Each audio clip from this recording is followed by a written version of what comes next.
Pucks, Putts, and Properties. Yeah, Danny, this is super excited to launch this new podcast with my friend, colleague, fellow realtor, and former professional goalie journeyman, Danny Taylor.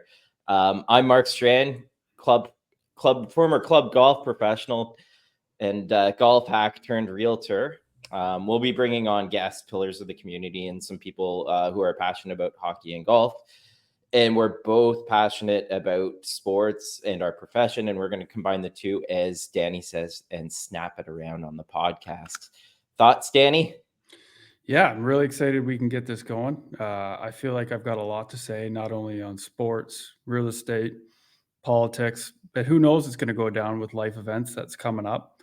It's nice to have a voice with the social media age that we have, and it gets out there further than, in our own sphere at a hockey rink or a local bar or restaurant. So I'm excited to have this platform and use it going forward. For sure. Yeah. And what's going on in your life? Today's a big day in your life. I know that. Yeah, I came in the office today just clapping today, and all parents know that at least in Elginburg, where my kids go to school, is the first day of school. And that was a grind. And I'm sure like the last 2 weeks for parents were just kind of holding on for dear life, waiting for the kids to go back to school. And I'm sure the kids needed it too. I think the kids were even anxious today. And I'm sure you can talk about it as well. Like, it's a little nerve-wracking going in first day of school. They're always worried about what they wear or how they look. But you almost try to reminisce of when your first day was. But yeah, big day at the office. A few years ago. Yeah, I know. I can take a big deep breath. My wife Lindsay and I opted out of that stage of life, but we got our fill last week when we were at my brother's place just north of Seattle. He's got 2 teenage boys, and his youngest is 4, so busy family life over there, and we got our fill and back to life as we know it to be normal now. So let's fire on to some sports gossip. And the first topic I'm gonna sort of bring up is a real tough one in the hockey community with the passing of the Gaudreaus. And I'm not going to pretend to be connected to it whatsoever. So I'll throw this one over to Danny. I know our thoughts are with the entire Gaudreau family. It's just seemed like such a senseless way of someone passing, and those 2 brothers right before their sister's wedding. Yeah, like it's so heavy, the whole hockey community. So I feel like it's just been absolutely devastated. And the more you hear about the story, the worse it gets, like between obviously the wedding and I believe Matthew was his wife, I think 7 months pregnant. So the story just keeps getting more heartfelt as things come to light. So I can't reminisce, the condolences obviously to the Gaudreau family, but also the hockey world. We lost a good one in both those kids. They're grown adults, but just condolences going to the hockey family for sure. Yeah, and just listening to other podcasts, it just seemed like Johnny was just so respected within the hockey community too. Yeah, I mean, what's great with Johnny was that he was undersized. And like, there's plenty of hockey players out there that are undersized. It always gets, you're too small, too small, too small. But then every level he went to, he scored goals. He was the best player at every level he went to. And then all of a sudden it was just not a thing anymore. So I think like for all the smaller sized hockey players out there, he was like an excellent role model.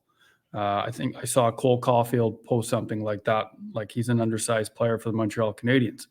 And he was just like, he posted something like that was his idol, because he was like, I think he's like 5'7", 5'8". I'm pretty sure he used an intermediate hockey stick, Johnny Gaudreau. But he won the Hobey Baker. He scored at every level he's ever been at. And he just kept on proving him wrong. Like, I skated with him for a couple times, but everybody that I've known that talk about him, like, just say like, they just shake their head, because he was one of the best guys out there. So yeah, it's just hard for the whole, obviously I'm sure that the hockey community, but obviously the family, I'm sure it's just, prayers go out to that family for sure. Yeah, and I know you're still busy. You still have a busy hockey life. Let's stick to the hockey stuff for a Yeah, second here. for Tell sure. us between your kids, and I don't know if you're on the ice at all, or if you're planning on playing men's, or just tell us where hockey life is at for you. Yeah, yeah. Both boys are playing AAA hockey, and here locally in Kingston, and yeah, it's been good. I would say minor hockey has changed completely since I grew up. These kids are way better, bigger, faster, and stronger from a young age. Um, it's great to see how far the game has grown at the younger age, let alone at the NHL level. So keeps me busy, keeps the family busy. Obviously, hockey aside, I just really like what the game teaches kids at a young age, like just the adversity, the athletics, playing for a team, playing within your team.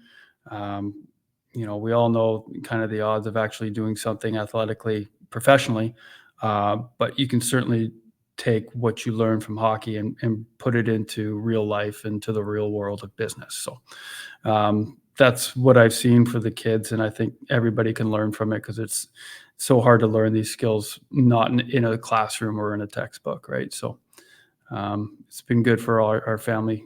Um, Keeps us busy for sure.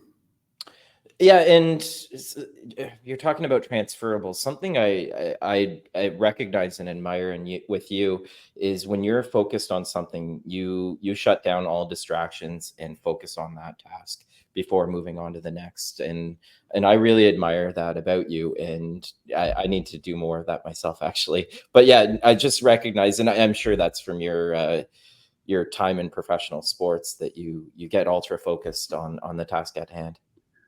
Well, I don't know if it speaks for all males, but I feel like once you know as a male that you can't multitask and you can only do one thing at a time, it's best if you really want to be good at one thing, just focus on that thing for the 5-10 minutes that you probably would take if you just gave it your full attention. But yeah, I think it's more to do just me knowing myself of um, and the limited amount of space I have up there in my brain to focus on one thing. So I Right. appreciate that, Mark. Yeah. Yeah, no problem. I'd pay you a little compliment there. Okay, so let's get on to some golf gossip. Yes.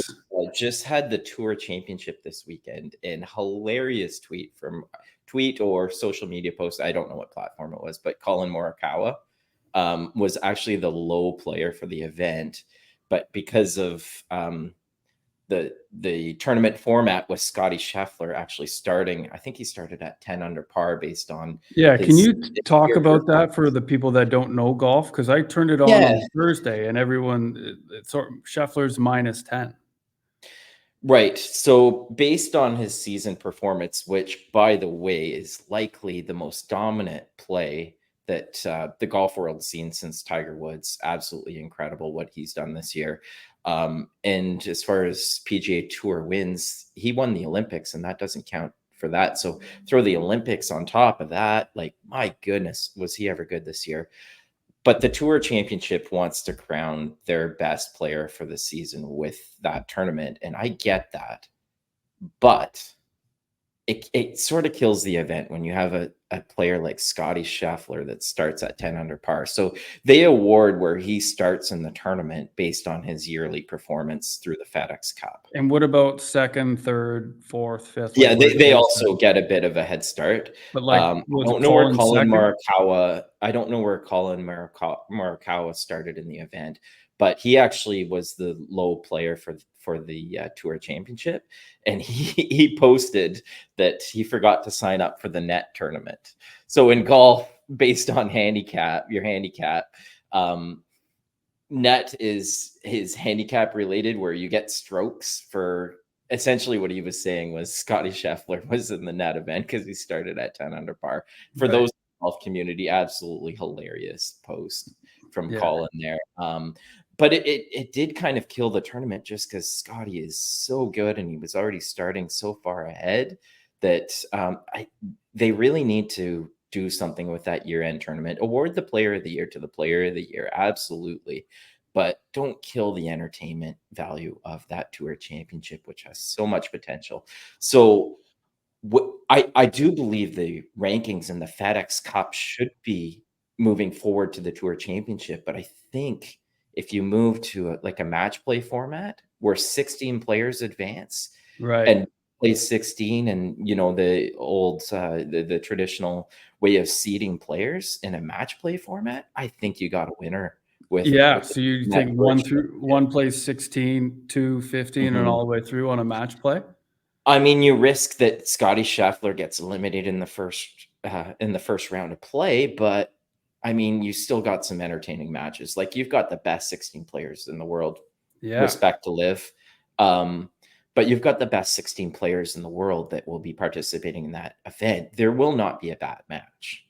Like, Yeah. those are all the guys that played the best that I season. was thinking that. I'm Anyways, like, where do you even just go, say, instead of going -10, you just go -5, and then the next one's -4. But I feel like that's not much of an incentive to finish ahead, because that's one shank away from going to like -3, and you had an unbelievable season for one shank. So right.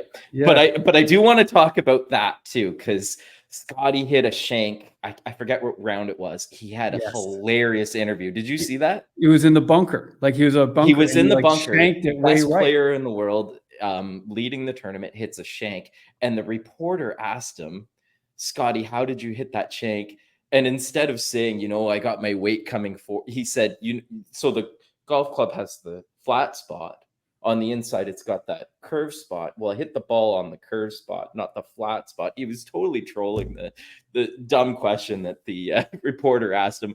Absolutely hilarious. Go, if you haven't seen it yet, go have a look at that question in the interview. It was so funny how he answered it.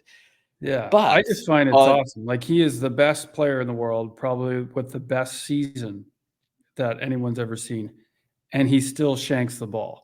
Like, we've all right, played with golfers that like he's the best in the world, made the most, and he's still shanking it. So you should feel right. okay about yourself if you Here's the shank one funny and do thing it. on the Yeah, DP World Tour, which is the European Tour. The leader in that tournament hit a shank on one of the holes too. The guy that won the tournament on that tour was also hit a shank, and then he duffed like the next two chip shots, and then eventually he took the putter out and putted it onto the green. So it's amazing in golf when you can see the best in the world still struggle. yeah, Um, I've got a hockey question kind of related to that to you though. yeah. Have you ever, or maybe yourself, felt like everything was going perfectly great? Every puck was hitting you, and then all of a sudden, like, just completely lost it? Yeah, it's a story, and like even like best years or worst years, like you're gonna have games where you just feel like there's like everything you do is right, and then vice versa. Right. Like there'd be times where I actually played my best hockey when I was sick, and even when I had COVID, I played my best hockey. Um, and then like some days I'd be feeling great, and I wouldn't last more than 5 minutes in the net before I get hooked. So it's like it's just going to happen with not only athletics but life, right? So you're going Right. to have your good days and Yeah, bad we days. submit. We're 0 for 8 on offers submitted because all of a sudden we're in competition with another Yeah, offer. yeah. Yeah, I guess that's just life. Okay, Olympics. We have never talked Yes. about Olympics. Did you tune into what's your feeling on the Olympics? What's your big takeaways from the Summer Olympics this year? I love the Olympics. I didn't watch the opening ceremonies, but I heard that there was some people did not like that. I didn't watch that. Um, Joe Rogan, I listened to a lot of Joe Rogan. He brought up that it's very interesting that there's a lot going on there, like with athletes who, don't really get paid you know, to be the best in the world at their craft. Some do, but others don't. Um, and these people are literally the best players or athletes in the world at their craft. And then you have the Olympics that's actually making a ton of money, and not a lot of that goes back to the athletes, if at all.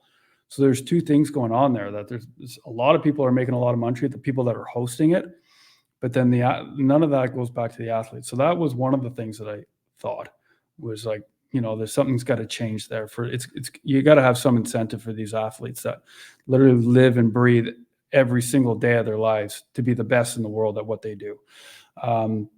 The other thing I thought that I didn't like, obviously Russia's not allowed into the Olympics, and Belarus. So Do I agree? Does anybody want war? No, but I don't think Russian athletes have any political say in what's going on. Like, I don't see why that they should not be allowed to compete in the Olympics. And I get like the politics sides where you just they've been shunned, obviously, but it's like I don't agree with that because I've spent a lot of time over there. And just because your leader decides to do something, shouldn't be penalized on the citizens or at least the athletes. So those are my 2 cents on it. But what did you see there in the Olympics? Yeah, what I struggle with is how much money is invested into the Olympics, and that's not the issue. It's the venues that, Yes. 10 years down the road are just completely falling apart. So they're purposely built for the Olympics, but don't have future use properly set up. That kind of gets to me. With all the money that's invested into it, there needs to be a plan moving forward for these countries that bring the Olympics on. The other amazing one was the introduction of breakdancing into the Olympics this year. And you know what I'm about to say. Yes. Of course, Yes. we all go to the Australian breakdancer. Yes. I mean, okay, I don't dance, and when I do, fully lubricated and still not good. However, I I feel like a couple weeks of training and I might be there. You know what You I might mean? be, Like, yeah. hilarious, absolutely The hilarious. I bunny love hop that it got me happened. one. You see the bunny What's hop that? one? The bunny Oh hop. yeah, the bunny hop. Yeah, I got that move down. Yeah, that one So, was. But the other one that got me was the pistol shooting. oh, that guy was The guy just incredible. comes up, gold medal. Yeah, Just yeah. raise your arm. Just send your hitmen to the Olympics and Like you'll what? just And then you win got like silver for you. marathoners that can't even like walk past the finish line because they got so much lactic acid buildup and Yeah, yeah. gold. So going back to introductory events, Yeah. I feel like we have so many events in the Olympics now. I don't know Mhm. about you. I think we need to be cautious of what we're introducing to the Olympics. Yeah. Now, I heard that the host always gets to introduce one sport, and that maybe breakdancing, I could be wrong, but maybe breakdancing is an event that's moving forward. But Okay. I think we're just getting so many events in the So with the Olympics Winter now. Olympics 2 years away, what's the one Olympic sport that you'd like to see Oh, at the Winter Olympics? so mine is curling that was introduced a bunch of years ago. I really Yeah, wanted that in the Olympics. I for can't sure. think of one off the top of my head. Do you have one? I mean, with the amount of ludicrous sports that they had, this like I can think of as like maybe a snowball fighting, or Okay, I don't know, come on. I don't know, fort building. I don't know. You know what I do love in the winter, like the one where they fly off and they go like 100 meters Like down. the big air snowboarding event? Yes, love that. And Yeah, the luge, yeah, big fan of the yeah. luge. Yeah. Um, So for me, I'll watch more Winter Olympics than I will Summer Olympics. It's just a personal preference thing. yeah, I didn't really get into the Summer Olympics. I watched a little bit of the beach volleyball. That was pretty yeah. good. Canada in the final. Mhm. Yeah, I enjoyed that. But yeah, more Winter Olympics for me. Judge sports. For me, I'm a very black and white guy. Like, Yeah. I would love to introduce strike zone, like uh, eliminate the home plate umpire in baseball. Just bring the strike zone in. It's very black and white whether it was a strike or not. Yeah, I like how I don't struggle follow with. baseball. Can you talk about that? Like, because I don't know why in the day and age that we are in, with the amount of video replay that we have and the technology we have, like that would be the first job or first thing to replace umpires is like, oh, that's just what I saw. Like you can tell on the screen when they do the replay, it's like, oh, that was a strike, but they Yeah, called it a ball. yeah. So for content reasons, I would love to disagree with you here, but I couldn't agree more. And in hockey, like, I would love to have AI to the point where AI is calling penalties. I don't know about you, like, just where it's so Mhm. black and white for me. So getting to judge sports in the Olympics, I struggle with them because there could be so much bias involved, right? I Yes. almost Yeah. feel like judge Figure sports more skating, of right? an. And Yeah, gymnastics. and that is wholeheartedly not taking away from the athletic ability of Right. those athletes. Well, I feel like the first 100%. place is usually pretty clear cut, but then you like probably between like second and third, I'm sure there's some kind of disparity between them. Again, Right. I don't know. This is just an outsider in, but you're right. With all this technology, you'd think that there'd be more black and white um, judging out there. Yeah. Talking about the At least we're baseball, though, utilizing you video like replay in sports a bit more, right? do you like having the umpire and having that call, or would you rather have the video replay? So let's make it very clear: the baseball I play is it's not that. No. It's 3-pitch lob ball, so every throw is a strike. Okay. um, Having said that, when I watch sports, I like the calls to be correct. Yeah. Like if it's a ball, call it a ball. If it's a strike, it's a strike. So I don't see why we haven't introduced that yet. Right. Okay, well, maybe we're taking away from the home plate umpire's job, but like I think he I'm a still very needs to black be and there, white guy though. with sport. Like, What's that? I think he still needs to be there, or just have For it so sure. like you Yeah. only have like 3 challenges a game, right? Right. If you're the coach, you'd be like, oh, that was a strike and it was a ball. The coach has the option as challenging it, and if he's Yeah. wrong, then he loses one of his 3 challenges. And I think we're not to the point where everything's an automated call. Is just to keep the game flow moving Yeah, along, for right? sure. Because if I you had do to like do video the replay on everything, it would everything. Well, the I do game. like Yeah, that they had the shot clock now in baseball. I don't for know. Again, sure. I don't follow that, but that Yeah. to me really sped up the game. Right. Yeah. Like where you have Yeah, totally what's that, agree. Yeah, 20 baseball seconds? needed to be sped up. Something needed to be done. Yeah. Yeah, great sports chatter. I can tell you and I are gonna have some epic conversations when it comes to Yes. sports. I recently moved to the brokerage that you were at for a few months, that being Mhm. Century 21 Heritage Group. Could you And I just tell? want to, No? yeah, there, yeah, you got it. Yeah, so I just wanted to bring that up a little bit with my move, and Yeah. it's all about support to me with the brokerage that you moved to, and moving here. I can already say that it truly feels like I'm in the right room for where I'm at in my career right now. Amazing support here, but yeah, I'll just your reasons for moving also. Yeah, just like you said, support. It's a really nice culture here. It's with Linus being here, it's nice. Like if you ever get into any kind of problems where you got a million questions, and I'm probably one of the most high maintenance realtors for a brokerage in the city. I have a million questions a day.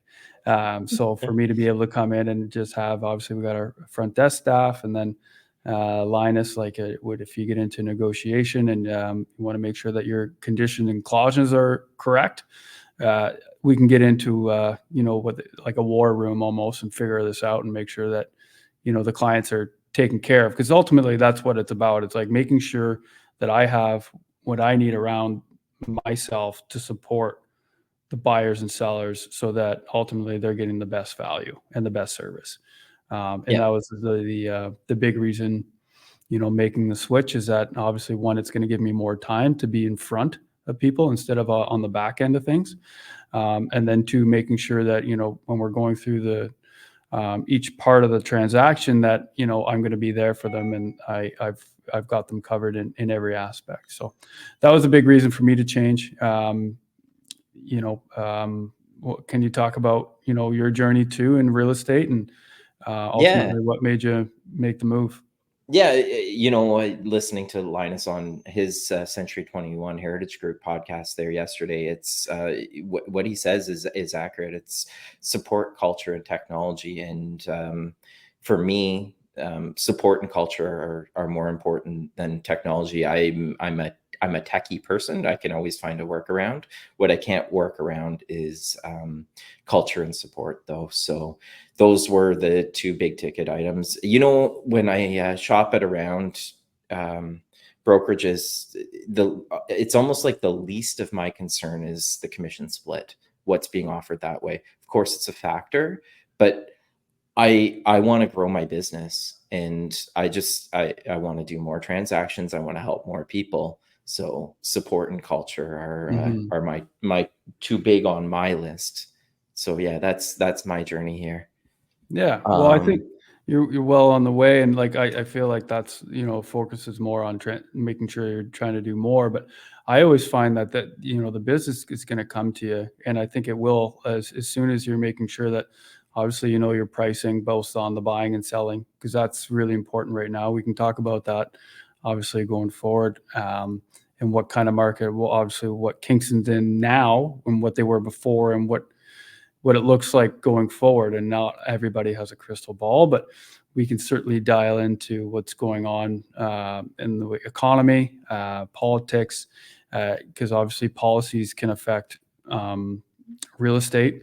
Policies that come into fruition in the States, actually, we can see, okay, well, if this happens down in the United States, we can see it come into Canada, because we seem to be a nice copycat for whatever the U.S. does, for the most part. Not everything, but depending on who our leaders are, whether don't want to go too much into politics right now, but if there's a change in leadership on both sides, like what does that do to the real estate market? What does that do to stocks and trades and pricing? I saw gas at 140 today. Was for the first time in COVID, since COVID, that it's gone down that way. But there's so many different aspects that obviously always kind of, you can tie it back to real estate, because it gets affected in some way, shape, or form. Yeah, on a very simplistic level, in our market right now, we're seeing somewhere around twice as many new listings coming out as we are sold. So when as a buyer, you've got plenty of options on the market because your inventory is high.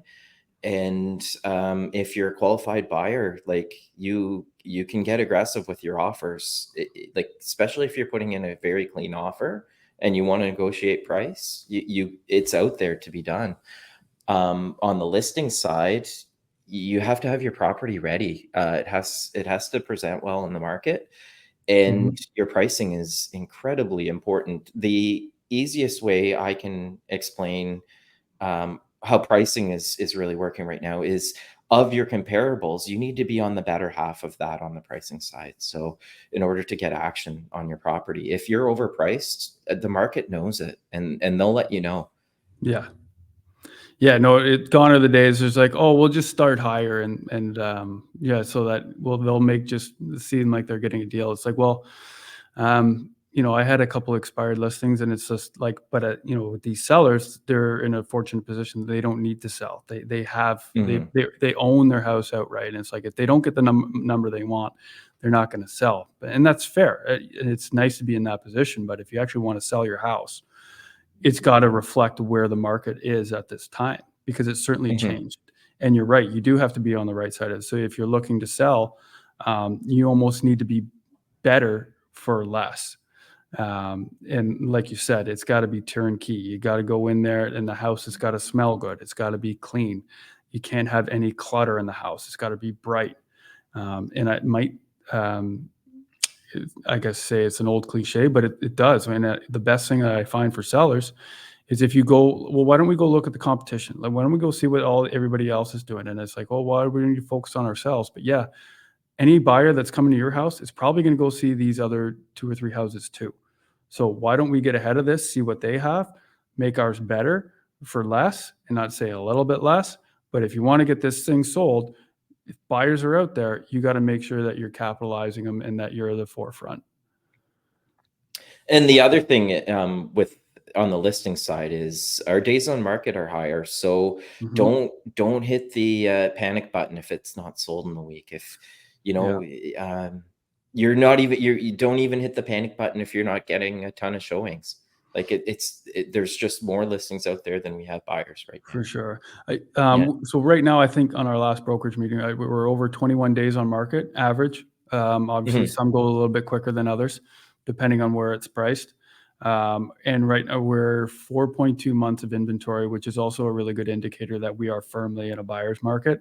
Like, anywhere between 3 and 4 months of inventory is kind of balanced, and anything below 3 months is sellers. Like that's what we saw during COVID. It was almost less than 2 months of inventory. So for people who don't know that might listen to this, months of inventory is that if from today that there were no new listings, so we're 4.2, it would take 4.2 months for every house to sell from today if there were no new listings, and it sold at the rate at which houses are selling for. So you're right, there are a lot more listings, and if you want to make sure that you're going to sell your house, that you do have to do a bit of work before you get to market, because once you hit the market, you want to make sure that obviously it presents well on the internet, and then when you come in, it's got to smell good too. So those are two big things.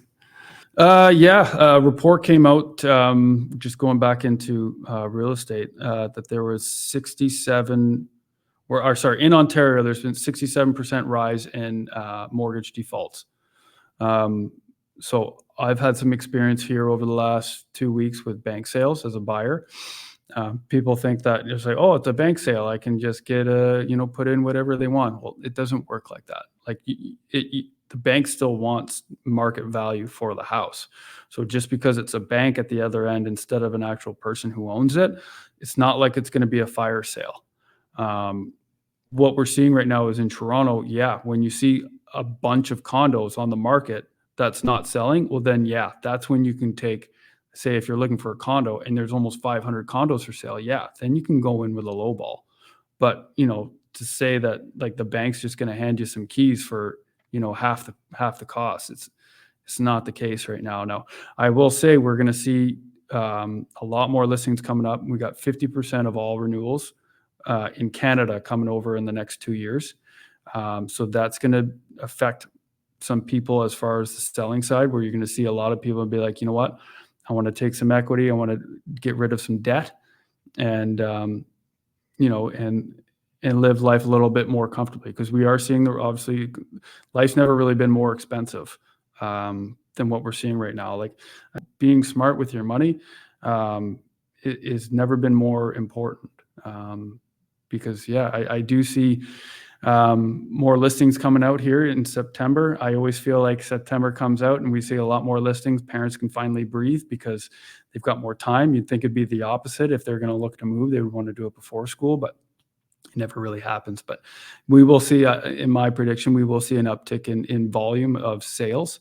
I don't see the prices going up anytime soon, even with this next rate announcement, which should be today. I do think we're going to see a 0.25% decrease, but I can see it's dropping percentage almost a quarter point from here on out, but I don't think it's going to make Kingston's average price go up more than what we're at now. We're at like 625. I don't think we're going to get any more than 650 at the most, for a couple of reasons. We talk about we're not building houses fast enough, right? We're supposed to be building houses 33% more or even 50% more than what we did last year. Ontario is actually, we've built 13% less homes than we did last year, and we need to build actually 33% more.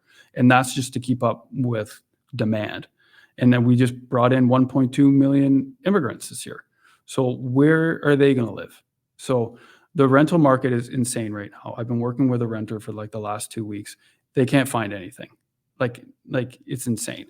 And it's ridiculously expensive. Rent is, if you can afford rent, you can afford a mortgage, but trying to get pre-approved for a mortgage right now is also very difficult.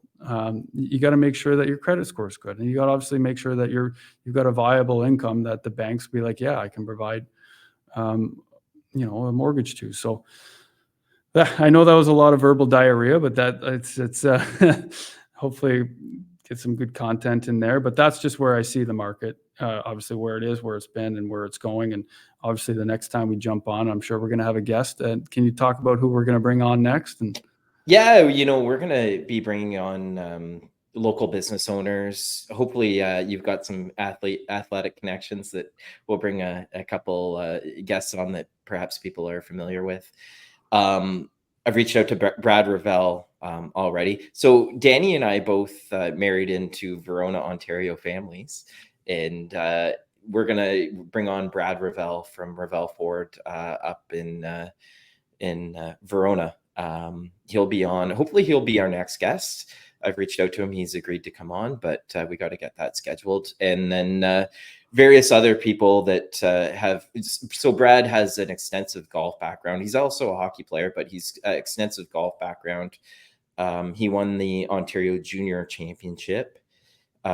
He's 6 or 7-time club champion at Cataraqui Golf and Country Club, and played golf at NC State. His handicap's not a scratch. He's better than scratch. Just a very accomplished golfer, and comes from a great family up there in Verona. So yeah, hopefully he'll be our next one. Nice. Who you got on the docket, Danny? You know, I've got a lot of people in mind, but we'll just keep it simple. We'll keep it with business owners right now. Obviously, we'd love to get some athletes in here, but we'd love to get local people, local business owners, to be honest. Love to talk about people's story.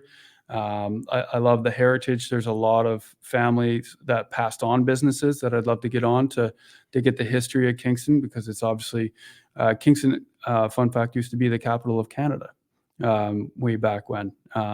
So it's a very prominent city, and obviously there's a lot of family roots here.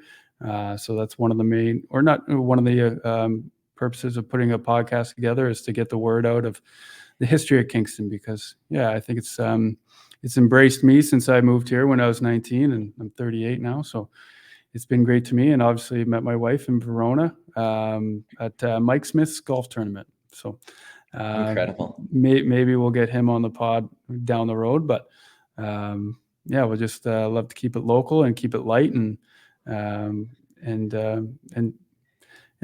share the. Do you know why the capital was moved to Ottawa? It's a fun fact. I do not know. I'll Google it though. If after we get off here, if you don't tell me already. It's proximity to the U.S. border.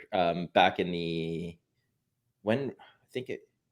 it's early in or the late 1800s, I think. 1800s, yeah. Yeah, they were worried about its proximity to the U.S. border with it being invaded, so they moved it to Ottawa. Nice.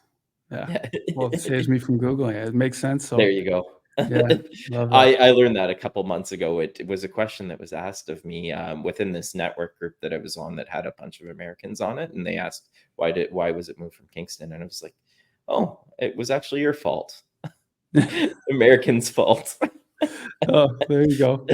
Yeah. So on that note, this has been great on our inaugural episode of Pucks, Putts, and Properties. Myself, Mark Strachan, and Danny Taylor. By the way, if you listen to this podcast to the end and you want to come on as our guest, feel free to reach out to Danny or I. We'd love to have you on. Absolutely. Drop a comment in the when this hits Instagram if you want to come on, or if you know somebody that wants to come on, we'd be happy to have them on. Comment, like, subscribe. That's Danny Taylor and Mark Strachan from Century 21 Heritage Group.